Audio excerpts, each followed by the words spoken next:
सांसद जयप्रकाश ने आज हिसार के जो रेस्ट हाउस में लोगों की समस्याएं सुनी है, तो इनसे जानते हैं। सर, एक प्रदेश में 590 करोड़ का एक हरियाणा सरकार का जो एक घोटाला हुआ है, इसको लेकर क्या कहेंगे? इसमें दायरे में है, कर्मचारी भी गिरफ्तार हुए हैं, क्या कहेंगे इस घोटाले को लेकर? देखिए, एक घोटाला नहीं, जिस दिन से भाजपा की सरकार बनी है घोटाले ही घोटाले। धान घोटाला, रजिस्ट्री घोटाला, पेपर लीक घोटाला, शराब घोटाला और अब ये घोटाला बैंक का, मनी ट्रांसफर का। ये घोटालों की सरकार है। और देखो सरकार किस तरीके से इसको दबाना चाहती है। मैंने पार्लियामेंट में भी कहा था कि धान घोटाला इतना भयंकर है कि हरियाणा प्रदेश की सरकार लोगों के सामने झूठ बोल रही है। धान का 1% भी एमएसपी से नहीं खरीदा और वो उसकी लूट सामने आ गई। मैंने जब सुना मुख्यमंत्री जी जवाब दे रहे थे कि कोई धान घोटाला नहीं है, और उसी वक्त कोर्ट का फैसला आया है कि करनाल में धान घोटाला हुआ है। हैफेड और फूड सप्लाई डिपार्टमेंट के अधिकारियों को दोषी पाया गया है। यानी कि इतना बड़ा जुल्म जनता के साथ।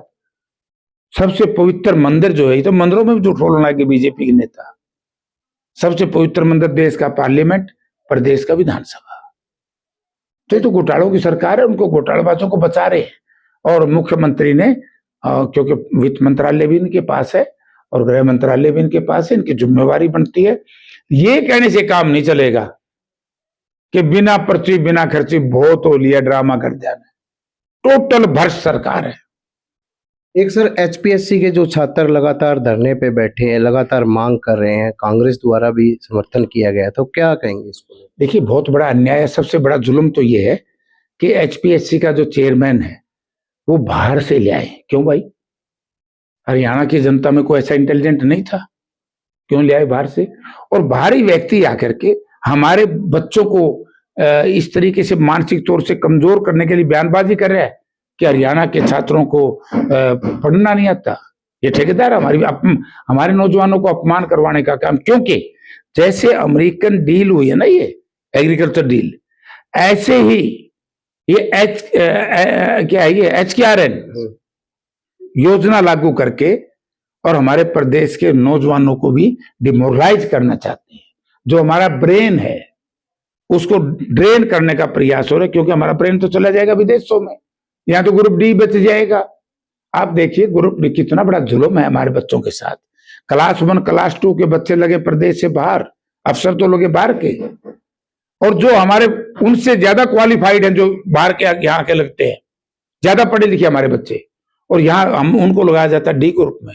अब ये नहीं चलेगा, बच्चे समझ गए डी ग्रुप में तो वही लोग लगने चाहिए जो उसके पात्र है, और क्लास 1 और क्लास 2 में, क्लास 3 में हमारे बच्चे लगने चाहिए, बाहर के नहीं।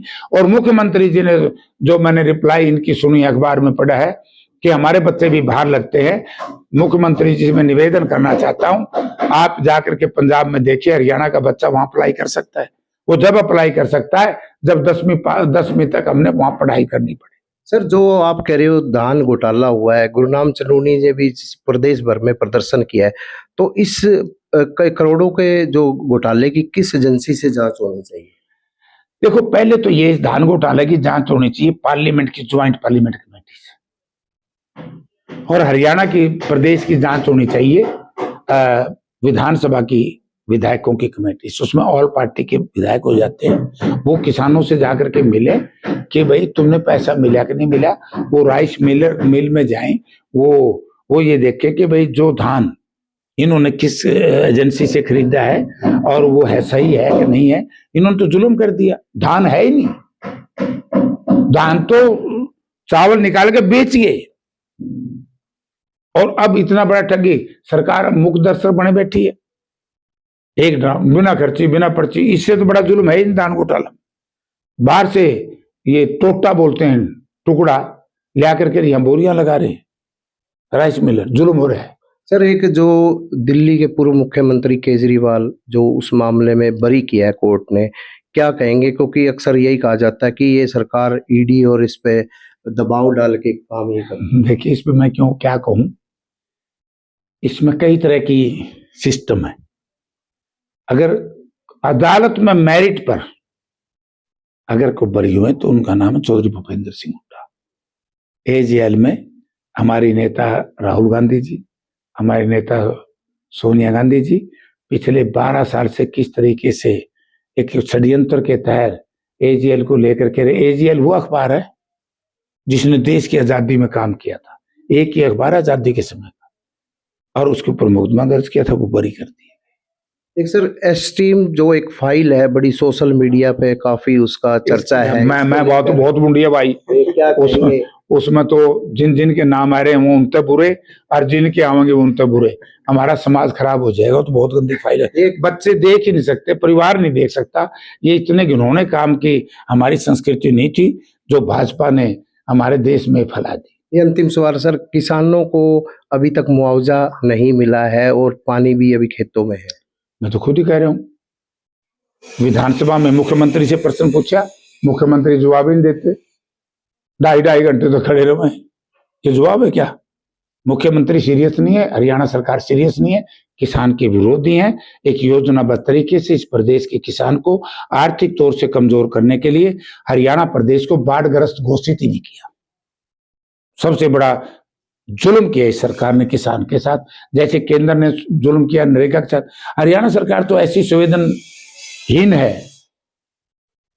एक 84 के तहत चर्चा लिया है नरेगा के ऊपर। मैं हरियाणा प्रदेश के मुख्यमंत्री से पूछना चाहता हूं, आपके पास कोई अथॉरिटी है? केंद्र सरकार के बनाए हुए बिल को कॉमा और फुल स्टॉप भी बदल दो। क्यों ड्रामा कर रहे हो? SIR पे ले आए, और देखो कितनी बेईमान है बीजेपी। हरियाणा में SIR पे चर्चा करवा रहे हैं, और जब कांग्रेस के विधायकों ने 1 महीने के बाद राजस्थान में क्या के SIR पे चर्चा कराओ, वहां बीजेपी भाग रही है। केंद्र में बीजेपी भाग रही है SIR पे चर्चा। ये ड्रामा कर रही है हरियाणा सरकार, तो टोटल नौटंकी की सरकार होगी। तो ये थे सांसद जयप्रकाश, इनका साफ तौर से कहना था कि ये सरकार किसान विरोधी है और लगातार इस सरकार में घोटाले ही घोटाले होते जा रहे हैं। प्रवीण कुमार, हिसार।